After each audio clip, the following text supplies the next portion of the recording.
Hello everyone, हम cash flow का chapter कर रहे हैं। ये वीडियो मैं बनाने लगी हूँ आपको थोड़ी सी एडजस्टमेंट्स सिखाने के लिए। जैसे एक एडजस्टमेंट है प्रोविज़न फॉर टैक्स की। ओके, ऐसे आपको बैलेंस शीट में सपोज करो लायबिलिटी साइड पर करंट लायबिलिटीज़ में दिया हुआ है शॉर्ट टर्म प्रोविजंस, और वो कितनी दी हुई हैं कि पिछले साल 1,80,000 थी, इस साल 1,40,000 होगी। और नोट्स टू अकाउंट में आपको इसकी डिटेल दी हुई होगी। डिटेल में ये बताया हुआ है कि ये जो शॉर्ट टर्म प्रोविज़न है ये एक्चुअली प्रोविज़न फॉर टैक्स है। उसके बाद आपको सम में कुछ एडजस्टमेंट्स भी दी होती हैं। ठीक है, सपोज करो आपको एडजस्टमेंट्स दी हैं, वहाँ पे आपको गिवन है tax paid during the year 1,40,000। अब आपने इसको कैसे सॉल्व करना है पेपर में, इसका सॉल्यूशन क्या होगा, आप प्रोविज़न फॉर टैक्स अकाउंट बनाओगे, opening closing balance brought down करोगे। नेचुरली ये प्रोविज़न है तो इसका ओपनिंग बैलेंस क्रेडिट होगा। ओके, ओपनिंग बैलेंस मतलब 31 मार्च 2020 का 1,80,000 और क्लोजिंग बैलेंस जो करंट ईयर का 1,40,000, और उसके बाद इस अकाउंट का होगा टोटल। ये दो आइटम्स हो गई।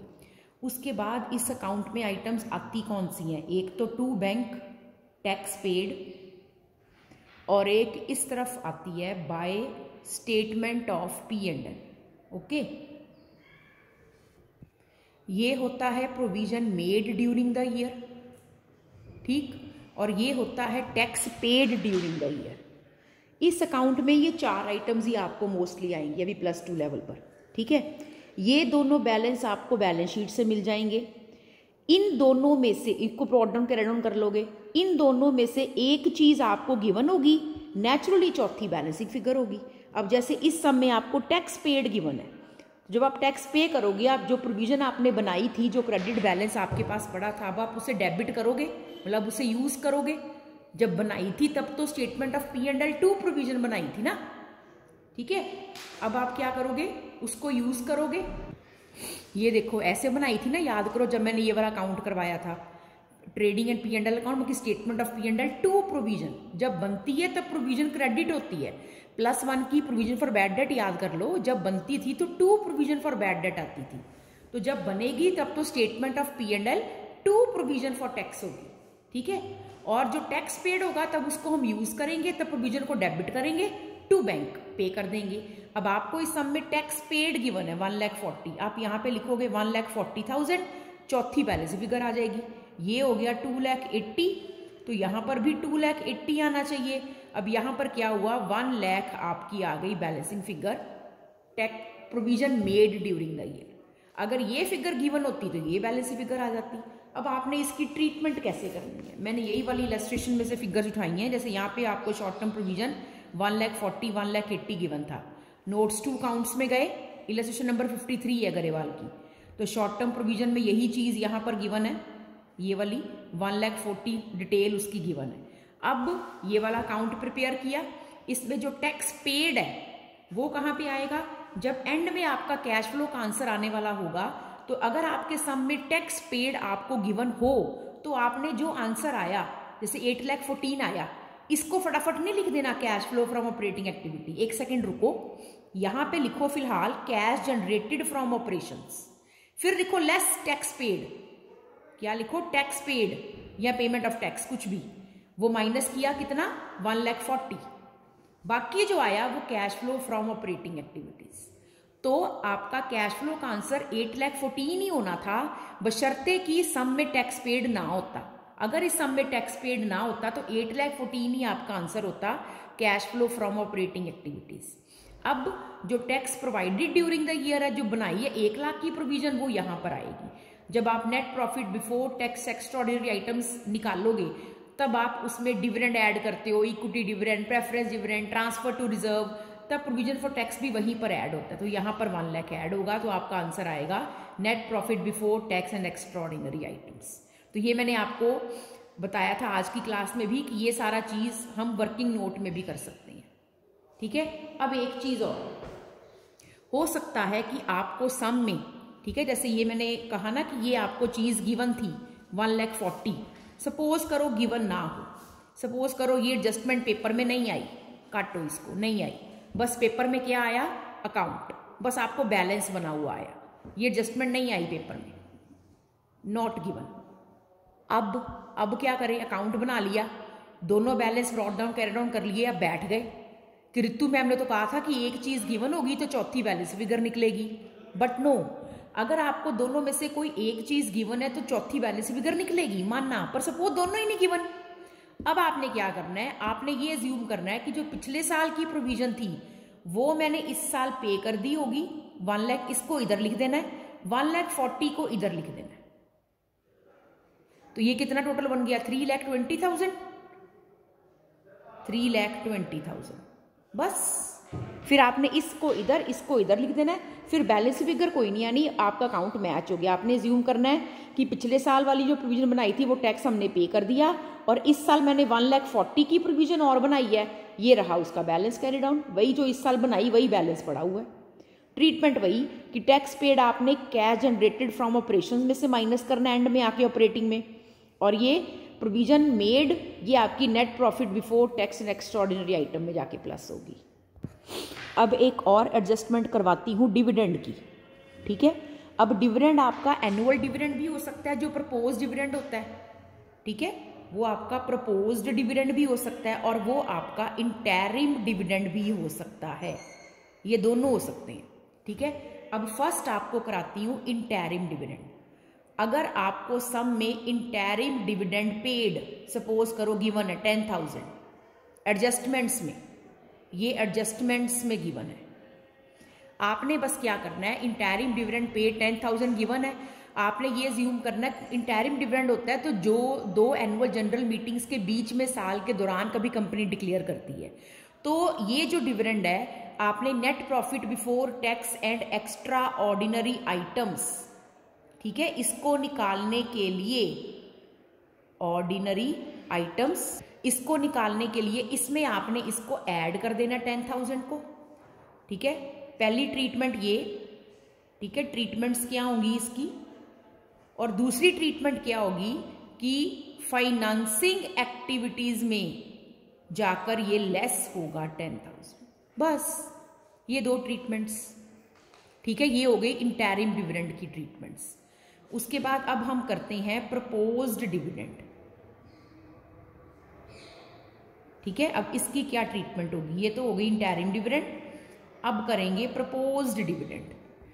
अब बेटा होता क्या है, प्रपोज्ड डिविडेंड क्या होता है कि सपोज करो 31 मार्च 2019 का, इस साल का, ठीक है, जिसकी क्लोजिंग कब थी,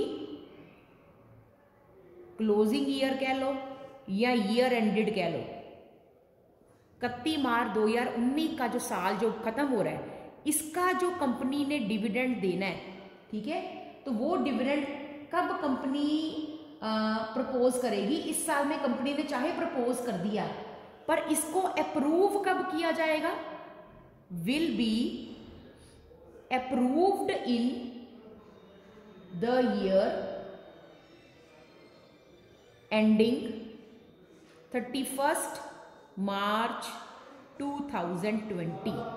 होगा क्या कि 31 मार्च 2019 को जो साल खत्म होता है, इस साल का जो डिविडेंड कंपनी ने देना है, ये डिविडेंड कंपनी जब ये साल खत्म हो जाएगा, after the end of year AGM will be held. AGM मतलब एनुअल जनरल मीटिंग, साल खत्म होने के बाद एनुअल जनरल मीटिंग होगी। अब नेचुरली अगर बेटा 31 मार्च 2019 का साल खत्म होने के बाद मीटिंग होगी, मैं कहती हूं अगले दिन सुबह हो जाए, 1 अप्रैल 2019 को भी अगर मीटिंग हो जाए, गिनी तो वो 31 मार्च 2020 की जाएगी, क्योंकि ये तो इस साल में आ गया ना, 1 अप्रैल 2019 से लेकर 31 मार्च 2020, ये तो अगला साल शुरू हो गया। तो 31 मार्च 2019 का जो साल खत्म हो रहा है, इस साल का डिविडेंड इस साल के बाद जो मीटिंग होगी एनुअल जनरल मीटिंग, उसमें अप्रूव किया जाएगा, will be approved in the year ending 31 मार्च 2020। तो आपको अगर आप सपोज करो 31 मार्च 2020 की कैश फ्लो स्टेटमेंट प्रिपेयर कर रहे हो, तो इसमें आप जो डिविडेंड पे करोगे वो कौन सा पे करोगे? 31 मार्च 2019 वाला। तो आपको सब में 31 मार्च 2019, 31 मार्च 2020 ये दो डिविडेंड दिए होंगे, और बैलेंस शीट आप 31 मार्च 2020 की बना रहे हो, सॉरी कैश फ्लो स्टेटमेंट आप 31 मार्च 2020 की बना रहे हो। पर आपको पता होना चाहिए कि इस साल जो कंपनी डिविडेंड दे रही है वो कौन सा है, जो पिछले साल प्रपोज किया गया था, पर इस साल मीटिंग करके, एनुअल जनरल मीटिंग इस साल करके, इस साल की मीटिंग में वो अप्रूव किया, शेयर होल्डर्स ने इस साल में अप्रूव किया। तो दो डिविडेंड दिए होंगे, सपोज 10,000, 20,000, आपने ये वाला लेना है, इसको नहीं लेना, ये चीज याद रखना। और ट्रीटमेंट इसकी क्या करनी है? ट्रीटमेंट जो यही जो इंटरिम डिविडेंड की थी वही, कि net profit before tax extraordinary item में उसको ऐड करना है और फाइनेंसिंग एक्टिविटी में माइनस करना है। बाकी प्रोविजन फॉर टैक्स अकाउंट की तरह प्रपोज डिविडेंड का भी आपको बैलेंस दिया हो, नहीं वो अब नहीं दिया होगा, वो क्योंकि अब कंटिंजेंट लायबिलिटी है तो वो आपको एज कंटिंजेंट लायबिलिटी ये बैलेंस शीट के बाहर ही दिया होगा, ये बैलेंस शीट के अंदर नहीं दिया होगा। ओके, तो अभी मैंने आपको दो ट्रीटमेंट्स बताई इसमें, एक तो प्रोविजन फॉर टैक्स की और एक प्रपोज डिविडेंड की। अब एक और बता देती हूँ, इंटरेस्ट ऑन लोन या लोन और इंटरेस्ट ऑन डिबेंचर्स। ठीक है, सपोज करो आपको बैलेंस शीट में 10% डिबेंचर्स गिवन है, जो पिछले साल 1 लाख थे, इस साल 3 लाख हो गए। अब देखा जाए कि अगर मैं फाइनेंसिंग एक्टिविटी कैलकुलेट करूंगी तो मैं उसमें लिखूंगी इशू ऑफ डिबेंचर, कितने? 2 लाख, और ये प्लस होंगे क्योंकि कैश आ रहा है, इनफ्लो आ रहा है। ठीक है, अब सवाल रह गया interest on debenture compulsory payment है, कहा हो ना कहा हो वो तो आपने माइनस करना ही करना है ना यहाँ पे, इंटरेस्ट ऑन डिबेंचर। अब बस सवाल रह गया कितना आएगा, तो ब्रैकेट में क्योंकि पे होना है। ठीक है, अब यहाँ पर देखो अगर सम में कुछ भी नहीं मेंशन तो आपकी मर्जी, आपके डिबेंचर 1 लाख से 3 लाख हो गए, मतलब इस साल के दौरान, अब ये साल शुरू कब हुआ होगा? 1 अप्रैल 2020 से लेकर 31 मार्च 2021 तक, ये 12 महीने थे। इस साल के दौरान पता नहीं कब ये डिबेंचर इशू हुए, डेट तो आपको गिवन नहीं, तो जब डेट नहीं गिवन तो बच्चे की मर्जी। सपोज करो एक बच्चा अज्यूम करता है कि मैं तो जी अज्यूम करता हूं कि जब ये साल शुरू हुआ था ना, ये 31 मार्च 2021 की मैं बना रहा हूं कैश फ्लो स्टेटमेंट, जब ये साल शुरू हुआ था, शुरू होते ही बच्चा कहता है मैं अज्यूम करता हूं 1 अप्रैल 2020 को इशू हो गए थे। अगर 1 अप्रैल 2020 को इशू हो गए थे तो फिर आपका इंटरेस्ट ऑन डिबेंचर कितना बना? पूरा साल कंपनी ने 3 लाख का इस्तेमाल किया, तो 3 लाख का 10% 30,000। ठीक है, ये कब? अगर 1 अप्रैल 2020 को बच्चा मानता है कि इशू हो गए थे। दूसरा बच्चा कहता है नहीं जी मैं नहीं ये मानता, वो कहता है मैं तो ये मानता हूं कि 31 मार्च 2021 को, आज मैं कैश फ्लो स्टेटमेंट बना रहा हूं, ये आज की बैलेंस शीट है, आज ही इशू हुए हैं। इसका मतलब अगर ये आज ही इशू हुए हैं तो नेचुरली आज के लेजर जर्नल एंट्री हुई, लेजर में गई, ट्रायल बैलेंस में गई, आ गया बैलेंस। पर इशू अगर आज ही हुए हैं तो आज थोड़ी इंटरेस्ट दे देंगे, पूरा साल तो कंपनी के पास 1 लाख ही था। वो बच्चा कहता है नहीं मैडम मैं ये अज्यूम करता हूं कि issued at the end of the year, तो पूरा साल तो कंपनी के पास 1 लाख ही था, तो उसने 1 लाख का 10% 10,000, तो उसने अज्यूम किया कि 31 मार्च 2021 को इशू हुए थे। बच्चे दोनों ही सही हैं, दोनों का सम सही होगा। ठीक है, तो जब सम में कुछ क्लियर ना हो तो आपकी मर्जी, अगर आप अज्यूम करते हो issued in the beginning of the year तो साल के पहले दिन इशू हो गए तो 3 लाख पे इंटरेस्ट निकाल लो। अगर एज्यूम करते हो issued at the end of the year तो आज तो इशू किए हैं, पूरा साल तो कंपनी के पास 1 लाख ही था, तो 1 लाख का 10% 10,000 निकाल लो। और यही इंटरेस्ट ऑन डिबेंचर आपका कहाँ आएगा? Adjustment for non cash and non operating items में। ठीक है, आपका ऐड होता है ना, जब आप non cash and non operating items add करते हो, ठीक, net profit before tax and extra ordinary items में, जैसे यहाँ पर ऐड करते हैं ना इंटरेस्ट ऑन डिबेंचर, यहाँ पर एडजस्टमेंट फॉर नॉन कैश, यहाँ पर कुछ बच्चे 30,000 प्लस करेंगे, कुछ बच्चे 10,000 करेंगे। ठीक, तो ये दो तरह की असम्पशन होगी। कभी कभी गिवन होता है, अगर आपको सम में एक टीचर नहीं दे दिया कि debentures were issued at the end of the year, फिर तो आपकी मर्जी चलनी ही नहीं, फिर तो आपने वही करना है जो आपको टीचर ने पेपर में बताया होगा। ठीक है, तो ये ट्रीटमेंट है आपकी इंटरेस्ट ऑन डिबेंचर की। कहने का मतलब अगर लोन के साथ इंटरेस्ट की परसेंटेज गिवन है तो आपको इंटरेस्ट की पेमेंट करनी ही पड़ेगी। हाँ, अगर डेट भी गिवन है कि किस दिन इशू हुए तो उस दिन, नहीं गिवन तो ना सही। अब यही उल्टा भी हो सकता है कि जैसे ये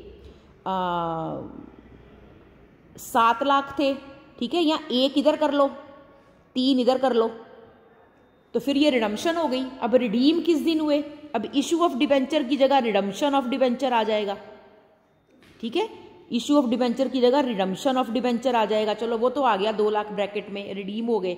फिर वही सवाल, रिडीम किस दिन हुए।